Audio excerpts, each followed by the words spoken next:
సరైన ప్రాపర్టీని ఎంచుకోవడంలో తికమక పడుతున్నారా? ఇక ఆ కన్ఫ్యూజన్ వద్దు. అపార్ట్మెంట్లు, విల్లాలు, ప్లాట్లు మీకు కావలసినవన్నీ ఒకే చోట.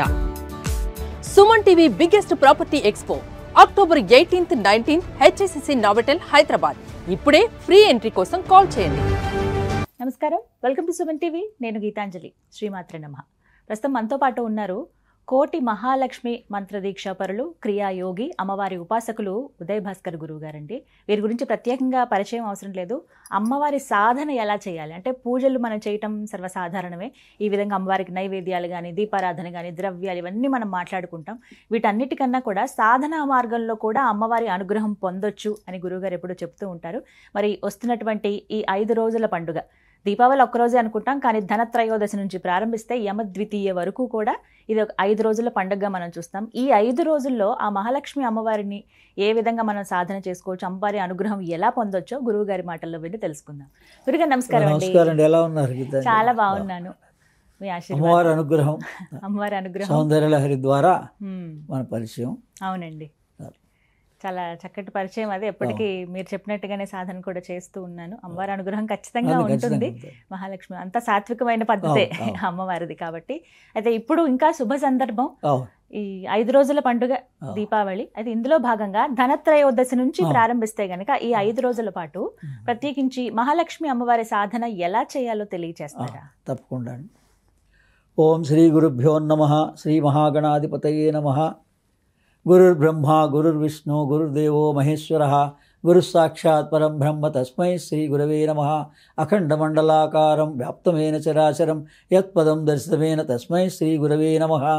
ఓం నిర్నామ నిఖిలేశ్వర నిరంజనానందఘన త్రిపురా పరమేశ్వర గగన సింధు భైరవ మహావతార్ బాబాజీ శ్రీ చరణౌ నమః. విశ్వం గురుభ్యో నమః. సచ్చిదానంద గురుభ్యో నమః. వందే గురుపదద్వందం అవాన్మానసగోచరం రక్తశుక్ల ప్రభామిశ్రం అతర్క్యం త్రైపురం బ్రహ్మాస్తకుండికాహస్తాం శుద్ధ జ్యోతిస్వరూపిణిం గాయత్రీం వేదమాతరం. హరి ఓం. ఈ మహాలక్ష్మి సాధన 5 రోజులు చేస్తారు, ప్రతి నెల కూడా చేస్తుంటారు.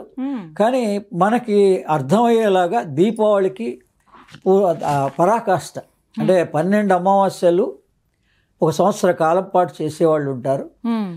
దాని పూర్ణాహుతి వాళ్ళు 1 లక్ష ఏదన్నా అనుకోండి, లక్ష్యము 1 లక్ష చేయాలనుకున్న వాళ్ళు కొంతకాలం పాటులో ఆ దీపావళికి ఈ పూర్ణాహుతిగా చేసుకుంటారు చాలామంది. 5 రోజులు చేస్తారు, ప్రతి అమావాస్యకి చేస్తారు. ఏకాహంగా అంటే ఆ రోజంతా 24 గంటలు భజన కీర్తనతో అన్ని రకాల కార్యక్రమాలతో నిమగ్నమై ఈ మంత్రం జపం చేసేవాళ్ళు మంత్ర జపం చేస్తూ ఉంటారు మానసికంగా. మామూలుగా కూర్చున్నప్పుడు పూజ దగ్గర ఎక్కడో 108 సార్లు జపంగా చేస్తారు. కానీ ఆ తర్వాత అంతా కూడా మనం ఈ పిల్లల దగ్గర నుంచి 8 సంవత్సరాల వయసు నుంచి 80 ఏళ్ల వరకు కూడా ఈ మహాలక్ష్మి సాధన చేసుకోవచ్చు. మన పిల్లలకి నేర్పటం లేదు, ఎలా నేర్పాలి అన్నది. అందుకని అది ప్రాముఖ్యం. అందుకని దీంట్లో మహాలక్ష్మి మంత్రం ఉంది. ఆ మంత్రోపదేశం చేస్తాం, దాన్ని అందరూ చేసుకోవచ్చు. మామూలు నీళ్లు ప్రోక్షణ చేసుకొని 3 సార్లు అపవిత్ర పవిత్రాణం పుండరీకాక్ష పుండరీకాక్ష పుండరీకాక్ష అని ఎప్పుడు కూడా ఏ సాధన, ధ్యానం కానీ, యోగం కానీ, మన పూజ కానీ ఏదైనా, ఇప్పుడు జనరల్గా ఇప్పుడు మనం మంచినీళ్ళు ఒక బాటిల్ ఏదో పెట్టుకుంటున్నాం, ఆ బాటిలే పెట్టుకోవచ్చు, ఏదైనా పెట్టుకోవచ్చు, ఇదైనా పర్వాలేదు. దానికి ఓపెన్ చేసి దాంతో నీళ్లు కురించాలి. అది తీసుకొని ఎప్పుడంటే ఈ తడి మనకి ఇక్కడ నుదుటి మీద తగిలితే వెంటనే మన మనస్సు అక్కడికి వచ్చేస్తుంది. అంటే ఇది సంకల్ప సిద్ధి. ఈ సహస్రారం దగ్గర ఏముంటుంది? సంకల్పం. మనస్సు యొక్క నిజస్థానం మీరు పెట్టుకున్న బొట్టు, మనం పెట్టుకున్న బొట్టు సూచిస్తోంది నిజస్థానం అది. కానీ అలా ఉండటంలే కదా, మనసు నిలకడగా ఉండటం లేదు, కిందికి వెళ్ళిపోతూ ఉంటుంది.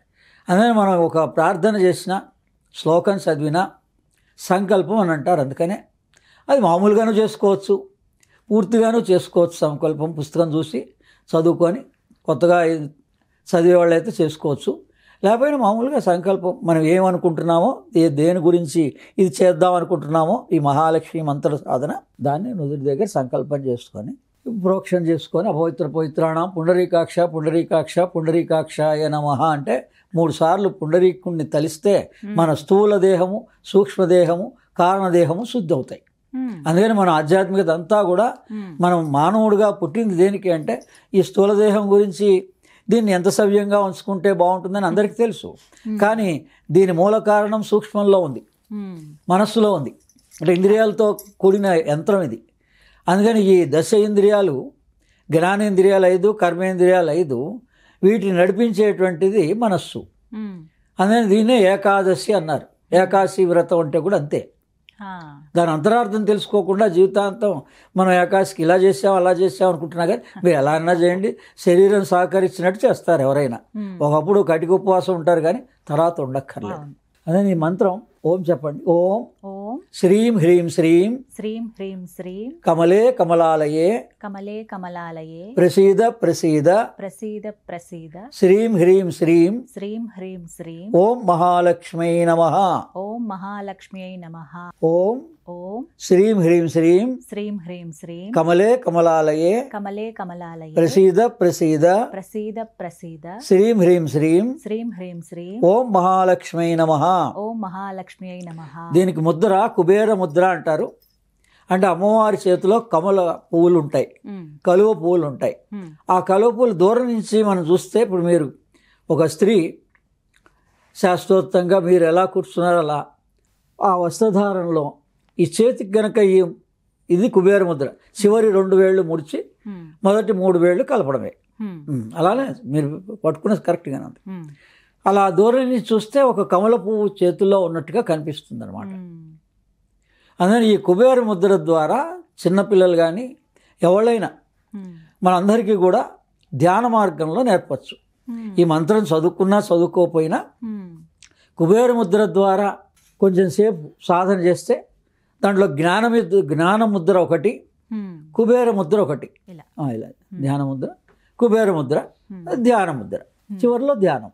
ఏది చేసినా మనం జపం చేశాక కూడా ధ్యానం చేయొచ్చు. ఇప్పుడు పెద్దవాళ్ళు జపం చేశాక ధ్యానం చేసుకోవచ్చు. అందుకని పిల్లలకి ఈ 3 రకాలైన ముద్రల ద్వారా ఈ మహాలక్ష్మి సాధన, మహాలక్ష్మి అంటేనే కుబేర ముద్ర అనుకోండి. ఇప్పుడు మీరు చెప్పినటువంటి ఈ మంత్రం అలా ఈ మంత్రం ఎన్నిసార్లు పఠించాలండి? మామూలుగా 108 సార్లు పఠించాలి. దీని తర్వాత శ్రీ సూక్త పారాయణ చెయ్యాలి ఉంటుంది.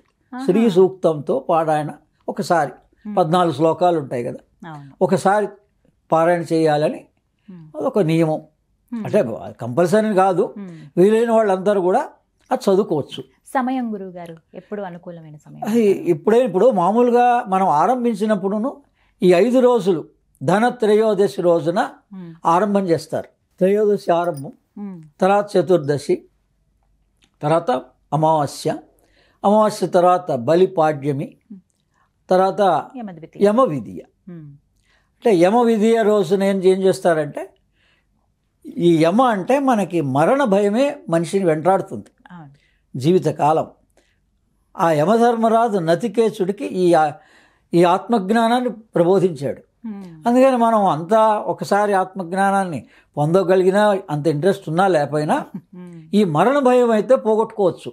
ఈ 5 రోజుల దీపావళి సాధన దసరాల్లో 11 రోజులు చెయ్యలేకపోయిన వాళ్ళు కూడా, మీకు దసరాల్లో ఈసారి 11 రోజులు వచ్చింది, ఆ 11 రోజులు వచ్చే ఫలితం మీకు దీపావళి 5 రోజుల్లో వచ్చేస్తుంది. 5 రోజుల్లో చేయొచ్చు. అంటే ఉదయం లేచిన వెంటనే స్నానం చేస్తున్న తర్వాత దీపం, దీనికి 5 దీపాలతో దీపయజ్ఞం చేసుకోవచ్చు. యజ్ఞం అంటే పూర్తి యజ్ఞమే చేసుకోవాల్సిన అవసరం లేదు. పూర్ణాహుతి అంతా జపం అయిన తర్వాత వాళ్ళు ఓపుకున్నప్పుడు ఎవరెవరు పిలుస్తారు ఎక్కడొక్కడ సామూహికంగా యజ్ఞం చేసుకోవచ్చు. ఎవరన్నా చేస్తున్న దగ్గర కూడా పార్టిసిపేట్ అవ్వచ్చు.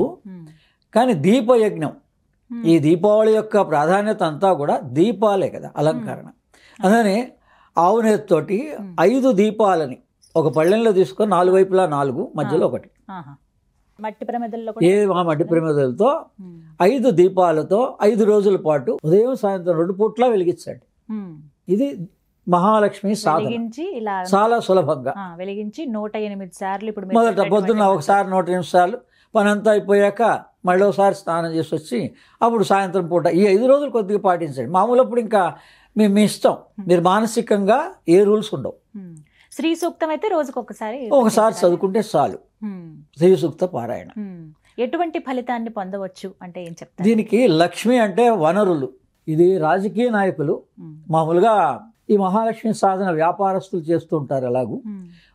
అలాగే రాజకీయ నాయకులు కూడా చేస్తే చాలా మంచిది. ఎందుకు అనంటే మన దేశ సంపద, వనరులు అంటే సంపద. వాడు కొత్తగా ప్రధానమంత్రి వచ్చాడంటే అక్కడ సంపద ఉండాలి కదా, ప్రజలందరికీ అందించడానికి వనరులు అన్నీ ఉండాలి. అంటే సకాలంలో వర్షాలు కురవాలి, ఖనిజ సంపద, అన్ని రకాల సంపద ఉంటుంది. అందుకని ఇవి వనరులు అంటారు. లక్ష్మి అంటే సంపద, వనరులు. ఎప్పుడైతే రాజకీయ నాయకులకి మానసిక స్థితి బాగుంటుందో తద్వారా యావత్ దేశంలోని ప్రజలంతా, మిగిలిన వర్గాల వాళ్ళంతా, వ్యాపారస్తులు, సాహిత్యవేత్తలు, తర్వాత వైజ్ఞానికులు, ఇవన్నీ కూడా మన ఈ 5 చక్రాలు పంచభూతాల్లోనే ఈ విజ్ఞానం అంతా ఉంది. ఈ మూలాధారంలో ఉన్నటువంటి లక్షణాన్ని రాజకీయం అంటారు. ఈ స్వాధిష్టానంలో ఉండేటువంటి గుణాన్ని వ్యాపారస్తులు అంటారు. ఈ మణిపూర చక్రంలో ఉండేటువంటి గుణాన్ని వైజ్ఞానికులు అంటారు. కళాకారులు, ఇక్కడ అనాహత చక్రంలో కళాకారులు, విశుద్ధి చక్రంలో సాహితీవేత్తలు, కవులు కానీ, గాయకులు కానీ, మీలాంటి యాంకర్స్ కానీ, మీరు అందరూ కూడా ఎక్కడ సాధన చేయాలి? విశుద్ధి చక్రంలో. దీనికి క్షేత్రాల్లో ప్రధాన క్షేత్రం ఏది? ఉజ్జయిని. ఉజ్జాయిని ప్రాణాయామం అంటారు.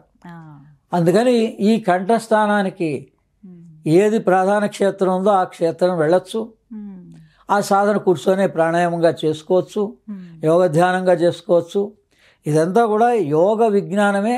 మనకి పండగల రూపేణ మహర్షులు ఆయా దేవతా స్వరూపాలని చూపించి ఇవంతా కూడా మొత్తం మళ్ళీ తిరిగి వచ్చి మన లలితా సహస్రనామంలోకే వెళ్తుంది. మహా త్రిపుర సుందరి, మహాకాళి, మహాలక్ష్మి, మహాసరస్వతి. ఇప్పుడు ఆమె ఇప్పుడు ఈ దీపావళికి మహాలక్ష్మిగా అనుగ్రహిస్తోంది మనకి. ఒక్కోసారి ఒక్కొక్క రకంగా అనుగ్రహిస్తుంది. అయితే ఈ 5 రోజులు ఈ విధంగా, ఈ 5 రోజులు ఈ విధంగా చేసుకోవచ్చు. చివరి రోజున ఆ యమ విధియ మృత్యుంజయ మంత్రాన్ని చదవాలి. అంటే ఈ లక్ష్మీ మంత్రంతో పాటుగా మృత్యుంజయ మంత్రాన్ని కూడా ఓం త్రయంబకం యజామహే సుగంధిం పుష్టివర్ధనం ఉర్వారుకునివ బంధనాన్ మృత్యోర్మోక్షీయమామృతాత్. ఓం త్రయంబకం యజామహే సుగంధిం పుష్టివర్ధనం ఉర్వారుకునివ బంధనాత్ మృత్యోర్మోక్షీయమామృతాత్. ఓం త్రయంబకం యజామహే సుగంధిం పుష్టివర్ధనం ఉర్వారుకునివ బంధనాన్ మృత్యోర్మోక్షీయమామృతాత్. అనలా ఈ మధ్యలోనే మనకి త్రయోదశి వస్తుంది. అందుకని మాస శివరాత్రి కూడా వస్తుంది ఈ 5 రోజుల్లోనే కదా. అందుకని ఈశ్వరుణ్ణి ఆ రోజు ఆరాధిస్తారు. చివరి రోజు మృత్యుంజయ మంత్రం ద్వారా కూడా ఆచరిస్తారు. అందుకని ఆ ఈశ్వరుడి ద్వారా ఏంటంటే ఈశ్వరుడు యొక్క శరీరంలోనే పంచతత్వాలు ఉన్నాయి. ఆయన కట్టుకున్నటువంటి చర్మం జంతు చర్మం భూతత్వాన్ని సూచిస్తోంది. పైన ఉన్నటువంటి గంగ జలతత్వాన్ని సూచిస్తోంది. అందుకని 2వ రోజు మన ఈశ్వర ఆరాధన చేస్తారు. దేవాలయానికి వెళ్ళొచ్చు, మనం అక్కడైనా ఇంట్లోనే చేసుకోవచ్చు. ఏమి నియమంగా అలా ఏమి అవసరం లేదు. మనం మనసులో ఈశ్వరుడిగా భావిస్తే మన దేహంలోనే పై భాగం ఈశ్వరుడు, కింది భాగం అంతా కూడా శక్తి. ఏ దేవత అయినా అంతే. అసలుగా దేవతలు ఈ పురుష స్త్రీ అని కానే కాదు. అసలు దేవత పరమాత్మ. అంతే. యావత్ ప్రపంచం అంతా భగవంతుడిని ఏకమేవా ద్వితీయం బ్రహ్మ. కానీ మనకి అర్థం అవడం కోసం మన ఋషులు అలా జరిగినవి పురాణాలు ఉన్నాయి, ఇతిహాసాలు ఉన్నాయి. అది జరిగినవే. అది కథ అంటే కథగా కూడా కాదు, యథార్థము అంతే. అందుకని ఈ రకంగా మనం ఈ మహాలక్ష్మి సాధన చేసేటప్పుడు ఈశ్వరుని కూడా ఆరాధించాలి.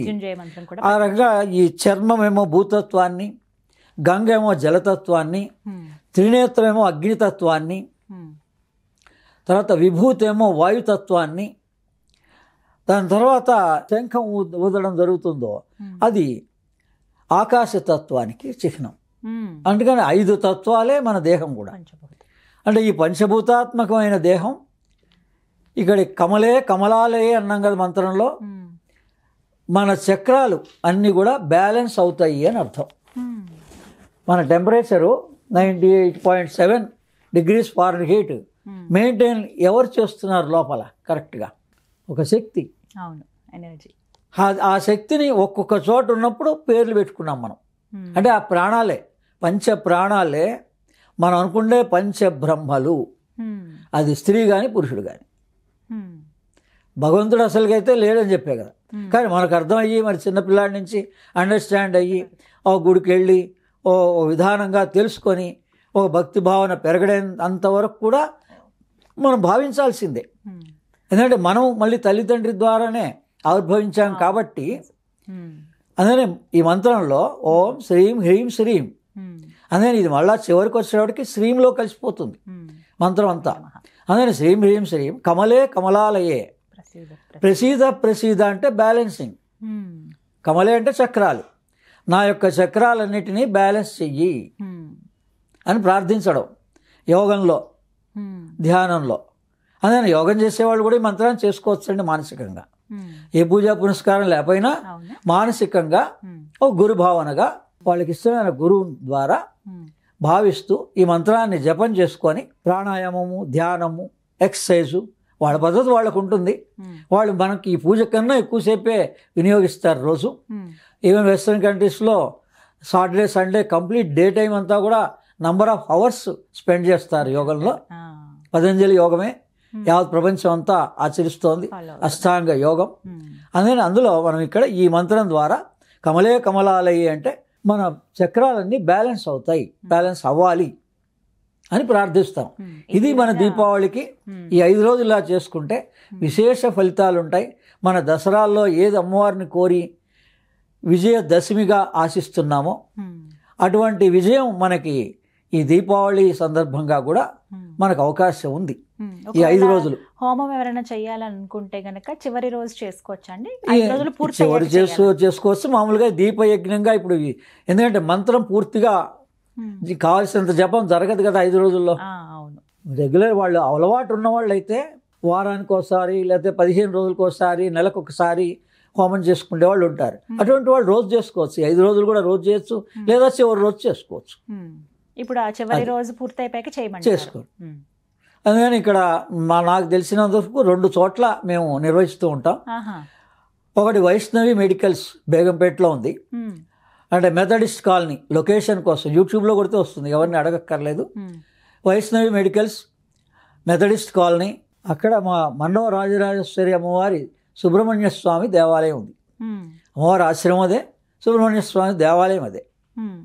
ఈ శివం ఉంది కదా, చిన్మయానంద శివం ఉంది బేగంపేటలో, దాని నుంచి వాకబుల్ డిస్టెన్స్.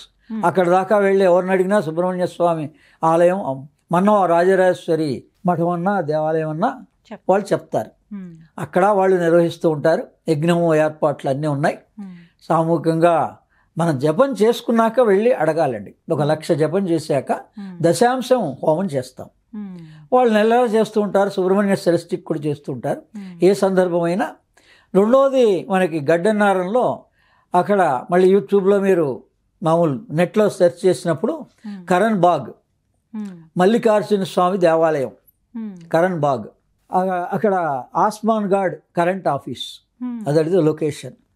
అదే మామూలుగా మనం అడిగితే గడ్డన్నారం చౌరస్తా నుంచి వాకబుల్ డిస్టెన్స్లో అక్కడికి వెళ్ళి మల్లన్న దేవాలయం అని అడిగితే 400 సంవత్సరాల చరిత్ర కలిగిన దేవాలయం. అక్కడ మా వాళ్ళు ప్రతిసారి రోజు చేస్తారు, రోజు హోమం చేస్తారు 8 గంటలకి సింపుల్గా. ప్రతి అమావాస్యకి 3 రోజులు, 1 రోజు అలా చేస్తూ ఉంటారు. ఆ విధంగా మనకి వేరే వాళ్ళకి కూడా అవకాశాన్ని కల్పిస్తూ కొత్త వాళ్ళకి మంత్రదీక్షలు కూడా నేను సామూహికంగానే ఇస్తాను. ఎవరికి ఒక్కొక్కళ్ళకి మళ్ళీ ఇంటి దగ్గర పిలవడం, ఇంటి దగ్గర వాళ్ళకి ఇబ్బంది. అదే మనదేమి పీఠం కాదు కదా, ఇంటి దగ్గర ధ్యాన మందిరం. అదే కొంతకాలం గ్యాదరింగ్ చేసాం కానీ ఇప్పుడు ఎవరిని చేయటం లేదు. ఈ 2 చోట్ల లేదా అనేక చోట్ల ఎవరు పిలిచినా, లేదా ఎవరన్నా అందరూ కలిసి ఒక గ్రూప్గా ఒక 5గురు కావచ్చు, 10 మంది కావచ్చు, అపార్ట్మెంట్స్ ఉన్నాయి, చాలా ఉన్నాయి ఈ రోజుల్లో. ప్రతి అమావాస్యకి నన్ను పిలిస్తే నేను వచ్చి వాళ్ళకి హోమం దగ్గరుండి చేయించి ఏ ఖర్చు లేకుండా.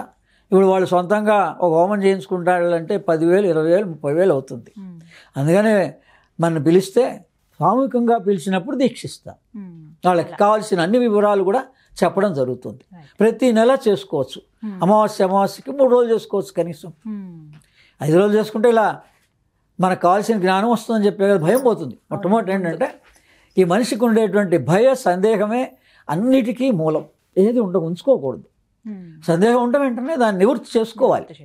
ఈ విధంగా 5 రోజుల పాటు సాధన. అందరికీ దీపావళి శుభాకాంక్షలు. కొల్హాపూర్ మహాలక్ష్మి యొక్క కటాక్షం మీ సుమన్ టీవీ ప్రేక్షకులందరికీ మీకు కలగాలని ఆశిస్తున్నాను. సంతోషం గురుగారు. మీరు చెప్పిన విధంగా ఈసారి ఆచరిస్తాము, అమ్మవారి అనుగ్రహం పొందుతాం. ధన్యవాదాలండి.